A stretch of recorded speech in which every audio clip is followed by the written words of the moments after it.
तो आज हम आप लोगों को सिखाएंगे प्रतिशत। प्रतिशत को इंग्लिश में बोलते हैं परसेंटेज, ठीक है।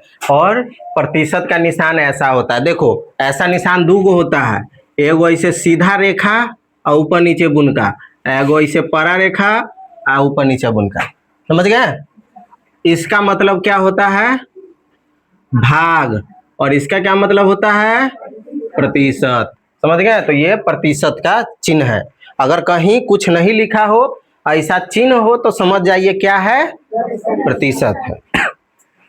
तो इस क्वेश्चन को हम लोग सॉल्व करेंगे और सीखेंगे कि प्रतिशत कैसे निकालते हैं, और सबसे जरूरी चीज हम प्रतिशत क्यों निकालते हैं।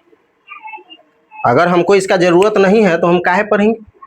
तो जरूरत है खैर सब चीज का है, लेकिन सबसे ज्यादा जरूरत क्या है, तो प्रतिशत में सबसे ज्यादा जरूरत है कि अगर आप दुकान पे जाते हैं कोई सामान खरीदने के लिए, मान लो आप एक कपड़ा खरीदने गए, ठीक है, दुकानदार आपको बोला कि यह 1000 रुपये का कपड़ा है, लेकिन हम आपको 10% डिस्काउंट देंगे, 10% आपको डिस्काउंट देंगे। आप सोचिएगा 10% मतलब 10 रुपया, परसेंट मतलब नहीं पता रहेगा तो आप यही ना सोचिएगा, हाँ।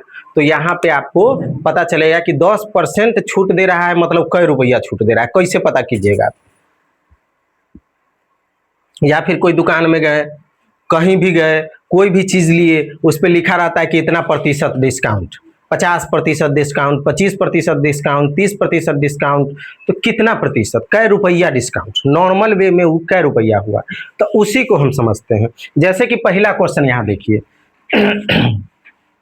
1250 का 25%।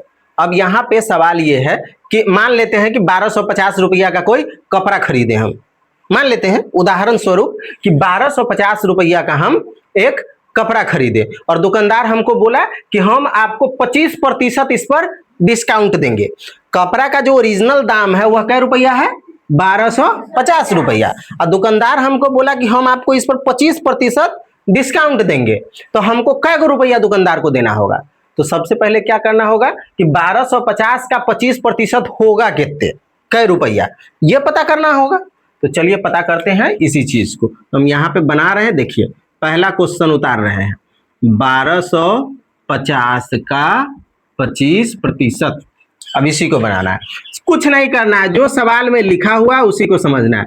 1250 का मतलब गुना, का मतलब क्या हो जाता है, गुना, आप 25 का 25, इस प्रतिशत का मतलब हो गया नीचे में 100, ठीक है, बात समझ गए। 25 का प्रतिशत का मतलब क्या हो गया, नीचे में 100। अब आप क्या करिए, बटा पर का गुना हो गया, बना दीजिए आराम से, 1 0 से 1 0 कैंसिल कर दिए। अब 5 से जो है 5 दूना 10, आप 50 25 कर दिए। अब 2 से तो कटेगा नहीं, तो ऊपर वाला को गुना कर देंगे, 50 25 के 5 हासिल 2, 5 दूना 10 और 2 12 के 2 हासिल 1, 5 एकम 5 1 6, 625 बटा 2, 125 25 625, ठीक है, इतना हुआ। अब भाई ये तो बटा में आ गया, तो बटा में तो रुपया में, मतलब बटा में तो रुपया नहीं आएगा ना, तो हमको क्या करना होगा, इसको दशमलव वाला भाग करना होगा। अब वो कैसे करेंगे, तो 2 से 625 में क्या करेंगे, भाग करेंगे।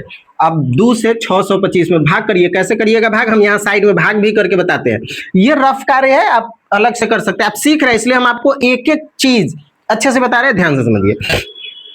2 से हम क्या करेंगे, 625 में भाग करेंगे, 2 से दूतिया 6 कट गया, ऊपर से उतरा 2, 2 एकम 2 कट गया, ऊपर से उतरा 5, 2 दूनी 4, 5 में से 4 गया 1, 1 बचा।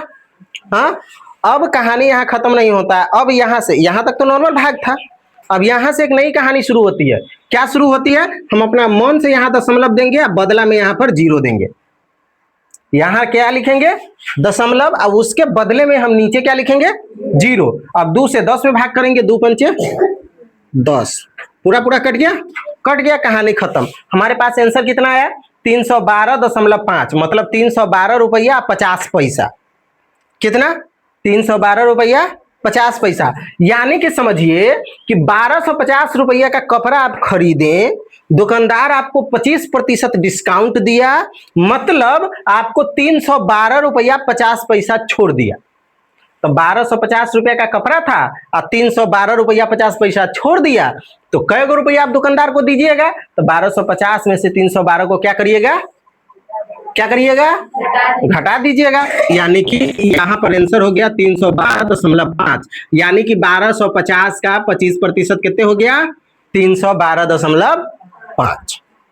समझ में आया?